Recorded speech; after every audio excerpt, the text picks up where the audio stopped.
Great morning, great morning, great morning. It is Friday. Believe it or not, it's Friday the 13th. Ooh, people, they don't like to go places, or they say, it's considered a bad day. Every day above ground is considered a blessed day. And if you think that it's a bad day, I want you to turn your Bibles to John chapter 5. John chapter 5. John chapter 5 in the book of John, it talks about how Jesus went up to Jerusalem.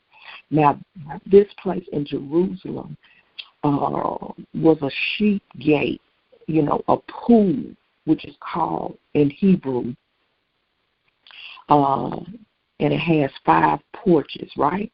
This was a great multitude of sick people, blind people, lame people, paralyzed people, waiting for the water to move, right? They were waiting for the moving of the water. And then an angel went down at a certain time into the pool and stirred up the water. And whoever stepped in first after the stirring of the water was made well of whatever disease he had. Now a certain man was there who had an infirmity 38 years. You think your life is bad, but this man had something going on for 38 years. When Jesus saw him laying there and knew that he had already been in that condition a very long time, he said to him, "Do you want to be made well?" And the sick man answered him and said, "Sir, I have nobody to put me in this pool when the water is stirred up, but while I am coming, another steps down before me." Then Jesus said to him, "Rise, take up your bed and walk." And immediately the man was made well, took up his bed and walked. I want to share with you guys on today, on Friday the 13th, March the 13th, Friday the 13th, 2020, is your day to break the cycle in your family. To break the cycle in your family. You want to say it's a bad day, but it's a good day to break the cycle in your family. Change is always one of the most difficult things that we face in life, right? One reason we do not like change is because we get comfortable where we are. I've been there before. I've gotten comfortable. I got used to friends. I got used to being on a job, coming in at 7 in the morning, and I would leave at 3. I got used to that.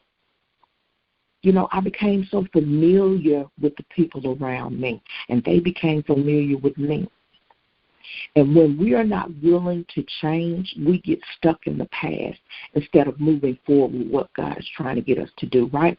So a question that I want to ask you, are you ready for change? Are you ready to break the cycle of the day-to-day living and receive God's change? A lot of us are going to say yes, but I'm talking to somebody who's tired of going around in circles, going around and around the same old problem. There's a song that's out, it's been out for a while, Cycles. How do you break these cycles? How do you make the change? You're probably saying, well, what's holding me back? What's keeping me from making the change? Well, a lot of things, I'm going to give you 5 things that I have in my book that I share with people on making a change, some things that may be stopping you. It's hindering you from making a change. Number 1 would be pride. Because pride tells us, I don't need to change. There's nothing wrong with me. I'm fine going to this job. I've been in this same position for 35 years, and I'm good. I don't want to be the one who has to make the big decisions. And God saying, you should be the one who's making the big decisions. You should be the one who's making the big bucks. You should want your family to be better off than what they are. You You're the one who's going to do it. You're the one who's going to make a way so that those coming behind you can go further. You're going to be the trailblazer. But if you let pride stop you, then you're hindering everybody else that's behind you. Number 2 would be fear. Fear tells us I'm afraid to change. I'm afraid to take a risk. I like living in this comfort zone. If I step out, it may cause too much confusion. But the Bible tells us that there is no fear in love. And God so loved us that he gave his only begotten Son. The perfect love drives out fear, because fear has to do with punishment.